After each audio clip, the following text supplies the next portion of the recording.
Os animes dominaram os cinemas e os streamings. Os mangás desbancaram os quadrinhos ocidentais.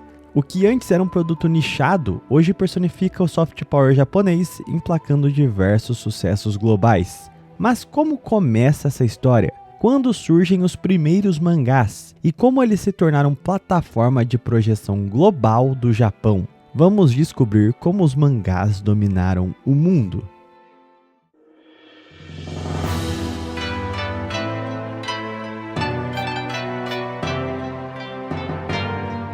Você provavelmente já viu essa pintura em algum momento da sua vida. Essa é a Grande Onda de Kanagawa, uma obra de Hatsushika Hokusai. Esse gênero artístico se chama ukiyo-e, sendo muito popular no Japão durante a Era Edo, durante os séculos 17 e 19, se baseando em um estilo de xilografura e pintura muito característico, retratando paisagens, batalhas e grandes figuras históricas e folclóricas do Japão. O já citado Hokusai viveu entre 1760 e 1849 e foi o artista de maior destaque do ukiyo-e, consolidando uma verdadeira escola com seu nome. Em 1815, seus alunos viriam a publicar uma série de 15 volumes intitulada Hokusai Mangá, uma coletânea com diversas pinturas, desenhos que representavam o cotidiano, paisagens, esboços gerais, imagens religiosas, pequenos ensinamentos de tarefas ou lições. O conteúdo era bem abrangente e sem uma temática específica, contínua ou cronológica. Era um compilado de trabalhos. Em um mergulho ainda mais profundo para encontrarmos as raízes dos mangás, encontramos o Shoujo Jibutsu Jiga, desenhos em pergaminhos que contavam histórias satíricas ilustrado com criaturas antropomórficas. É o ancestral do furry. Essas obras são paradigmáticas por datarem do século XII e XIII, já apresentando técnicas avançadas e características dos mangás modernos. História sequenciada, leitura da direita para a esquerda, traços com feições expressivas e as famosas speedlines, aquele efeito tão característico de movimento presente nas obras contemporâneas. Com a abertura promovida pela Era Meiji, a modernização consolida novas técnicas editoriais, de impressão, artísticas e novos mercados. As tendências ocidentais impactam a lógica de consumo de massa do Japão. Nesse período se popularizam as caricaturas políticas, as tirinhas humorísticas em jornais e histórias sequenciadas. A Era Meiji, em seu processo de modernização, contou com a expansão da educação obrigatória, massificando a alfabetização, criando um público leitor composto por crianças e jovens, permitindo a segmentação da imprensa, surgindo as revistas voltadas a meninos e meninas. Seriam as revistas Shonen Club, fundada em 1914, e a Shoujo Club, em 1923. O termo clube não era uma escolha aleatória. Criava um senso de comunidade juvenil, ditava a identidade coletiva e a participação via cartas, concursos e clubes de fãs alimentavam a lógica de pertencimento do público, um trato inédito para o período. O foco dessas revistas era pedagógico, ensinar e estimular as virtudes típicas e esperadas de cada gênero. A Shonen Club estimulava a disciplina, a coragem e o dever para com a nação na era do colonialismo japonês. E a Shoujo Club, lições de estética, sensibilidade e vida social e emocional. As revistas Club serviam ao projeto educacional do Estado japonês, criando bons cidadãos com papéis sociais bem definidos. Outra revista importante foi a Kaitori, fundada em 1918. Ela se destacou pela qualidade gráfica e inovações de temáticas, voltando-se a histórias educativas e sentimentais, estimulando o imaginário infantil a partir de reinterpretações de contos europeus, novas temáticas fantasiosas e mágicas, um mundo folclórico bastante diferente do habitual no Japão. A temática, junto de capas chamativas, com acabamentos inovadores, diagramação dinâmica, ilustradores profissionais e novas técnicas de storytelling, a Kaitori foi um retrato daquela época, consolidando a percepção que o mercado de crianças e jovens possuía uma subjetividade própria.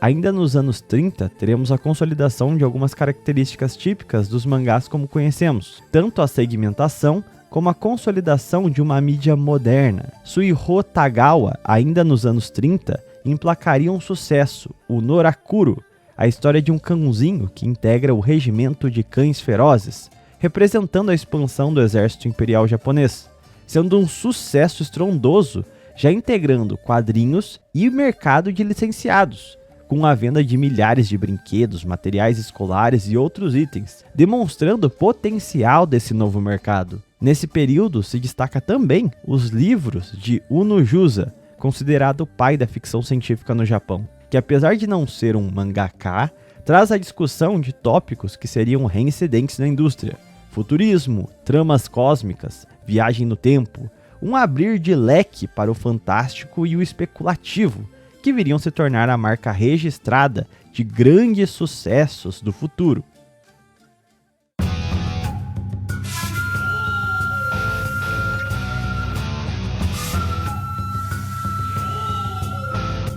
Com a intensificação dos esforços de guerra, grande parte dos projetos são paralisados, apenas vindo a ser retomados após o fim do conflito. Com o país em reconstrução e devastado economicamente, demandava-se entretenimento barato e voltado ao contexto de forte urbanização. O trauma da guerra exigia um rompimento com as temáticas anteriores. Eram vetadas as sátiras políticas e as histórias militaristas, abrindo espaço para uma nova geração de artistas. Osamu Tezuka emerge desse caldo, se juntando à revista Manga Shonen, fundada em 1947, que possibilitou a publicação de seus trabalhos clássicos, como a trilogia de épicos de ficção científica, composta por Mundo Perdido, de 48, Metrópole, de 49 e Próximo Mundo, de 51.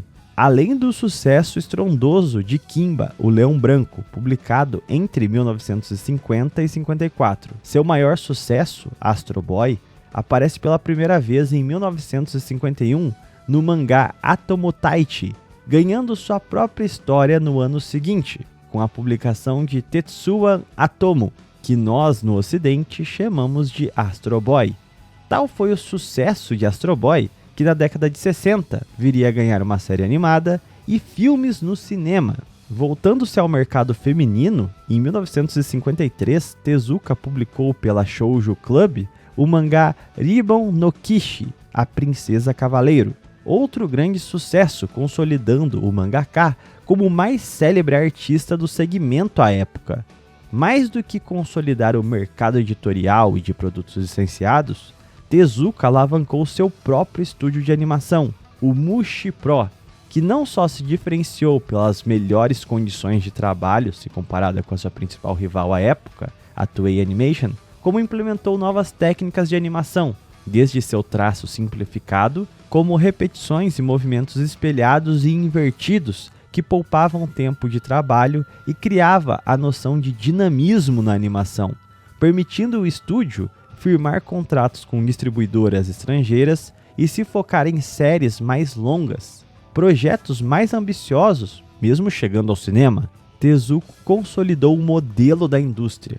Narrativas longas e emocionais, enquadramento cinematográfico, viabilidade econômica tanto para revistas quanto para animações e personagens expressivos. Em 11 de julho de 1968, tudo mudaria. O sucesso de Tezuka, para além de uma iniciativa individual, se tornaria um formato industrial com a publicação da Weekly Shonen Jump.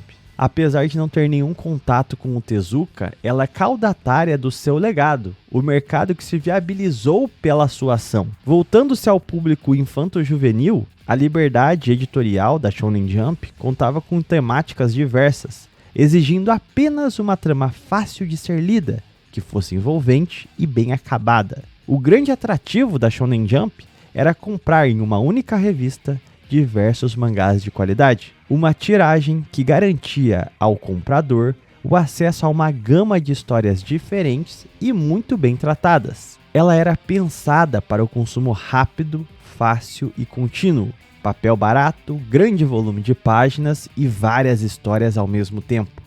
A revista era pensada para o consumo de massa e como um produto de bolso, para ser lido no dia a dia, em trens, na ida para a escola ou para o trabalho, ser seu entretenimento fácil a qualquer momento. Os anos 70 marcariam a segmentação do público com o boom demográfico e econômico do Japão. Com a diversidade de gêneros e temáticas, a divisão de sexo já dependia de subdivisões. Shonen e shoujo se voltavam a crianças, meninos e meninas. E com o amadurecimento do público e das obras, surgem o seinen, voltado ao público adulto masculino, e o josei, voltado ao público adulto feminino. Essa segmentação permitiu atender públicos diferentes com conteúdos específicos. Mas, diferentemente do Ocidente, o mangá não fica preso à noção de gênero das publicações. As revistas não precisavam se preocupar com uma fórmula específica, voltada unicamente ao terror, a drama, romance ou ficção científica. A segmentação por demografia e sexo impõe tratos específicos para as obras, mas não unidade temática ou de gênero da trama. Nessa fase inicial, os shonen se consolidam por características bem definidas nas tramas. Protagonistas masculinos, arcos de crescimento pessoal com treinamentos e esforço, presença obrigatória de rivalidades e lições voltadas à superação. A Shonen Jump reforça o enlatamento do formato com a introdução dos rankings de popularidade entre obras e personagens. Utiliza esse retorno do público para o cancelamento de séries e dar foco nos sucessos. Essa lógica consolida um sistema altamente rotativo, competitivo e que prioriza a eficiência, por vezes mesmo recaindo em certa repetitividade. Mas ao mesmo tempo, consolida marcas que vão estar até os dias de hoje em suas capas, como os sucessos dos anos 80 e 90, como Dragon Ball, Capitão Tsubasa, Hokuto no Ken, Slamdunk, JoJo. A Shonen Jump criou os parâmetros e métricas dessa indústria, mas ao se impor dessa forma ao mercado de massas, ela causou uma migração de diversos mangakás para as revistas Shonen. Afinal, era o ramo mais lucrativo. Isso abriu espaço para as mulheres assumirem o mercado das revistas shoujo. Era uma nova geração de desenhistas, mangakás, mulheres. Em decorrência desse processo, nos anos 70, temos a consolidação da Shonen Jump, voltando-se ao consumo de massa, com grandes tiragens e mecanismos de avaliação de popularidade, enquanto no mercado de shoujos, nós vemos um processo inverso. Surge o Year 24 Group. O acabamento artístico das obras se eleva consideravelmente no mercado de shoujos. As tramas se tornam mais complexas, adotando bandeiras políticas e com foco no desenvolvimento psicológico e emocional dos personagens, forrando o segmento com narrativas experimentais, cheias de simbolismos, expressionismos e substituindo o antigo enlatamento das garotas heroínas com dramas pré-adolescentes que personificavam a indústria de shoujos até então, por enredos robustos, temáticas diversas e mesmo protagonistas masculinos, mas com todo esse enriquecimento da trama e dos traços. A marca dos shoujos se torna a riqueza das tramas e a beleza dos traços elaborados.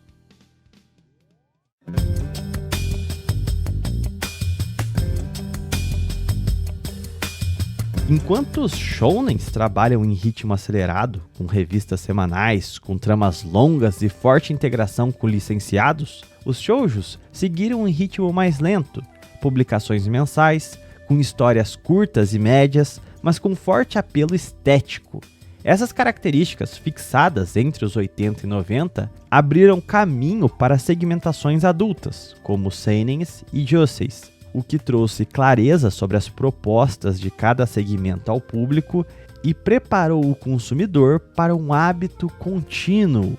As empresas conseguem saber exatamente quem está lendo, a faixa etária, preferências e tendências, compreendendo com exatidão o que o público quer, criando hábitos entre os leitores que, dentro desse sistema editorial, migram naturalmente para segmentações mais adequadas. O leitor de shonen aos 12 anos naturalmente migra para as revistas seinen aos 20, além de criar uma cadeia estruturada para a indústria, mantendo antigos consumidores, evitando a noção que foi muito popular no Ocidente, de que quadrinhos é coisa de criança. No Japão, não só o mercado de mangás é para todos, de crianças a idosos, como a segmentação acabou por criar um dinamismo capaz de constantemente renovar autores, franquias e público. E esse dinamismo é o que mantém franquias antigas vivas, sem impedir que novos títulos emerjam, conciliando a respeitabilidade dos clássicos, mas sem gerar o efeito nostalgia, como acontece no Ocidente, onde não surgem trabalhos novos e gera-se uma extrema dependência de franquias antigas. Dos anos 80 aos 2000, se consolidou também a rentabilidade do modelo. Nos 80, os grandes shonens de luta ganharam destaque. E apesar de se manterem atuais, dos 90 em diante surgem os shonen de comédia, esporte, estratégia, cotidiano, mostrando a elasticidade do segmento, garantindo renovação, não só de títulos, mas de temáticas. Os grandes sucessos passam a alimentar uma cadeia de produtos não só de licenciados simples, como cadernos, comidas e camisetas, mas uma máquina de propaganda. Mangás de sucesso ganham animes, que viram filmes e ganham jogos. E esse ciclo reforça o peso da marca, que se alavanca com mais vendas de mangás devido a essa publicidade. A indústria de mangás criou um complexo extremamente funcional baseado em 6 fatores. 1. Preço, revistas baratas que dão acesso massivo. 2. Alta frequência, publicação semanal que gera o hábito constante. 3. Diversidade de temáticas, criando públicos distintos e amplos. 4. Sistema de rankings. Leitores constantemente apontam seus mangás favoritos, gerando seleção rápida de histórias, rotatividade, cancelamento ou novas temporadas de obras consagradas. 5. Integração com outras mídias. Um mangá se torna anime. Anime é propaganda para compras desse mesmo mangá. 6. Legitimidade cultural. Mangá passa a ser visto como uma mídia convencional, não como coisa de nicho. Quando você tem um anime passando na TV e sendo um grande sucesso, perde-se aquele estigma, como se aquele nicho, aquela produção fosse uma coisa unicamente para crianças, tipo de concepção que aconteceu aqui no Ocidente com os quadrinhos. A massificação no Japão criou uma indústria tão organizada que viabilizou a produção de animes, que age ativamente como uma mídia cultural de legitimação do mercado, reforçando a rotatividade e se tornando a base do soft power japonês, dominando de maneira incontrastável o mercado geek não só no Japão, mas no mundo inteiro.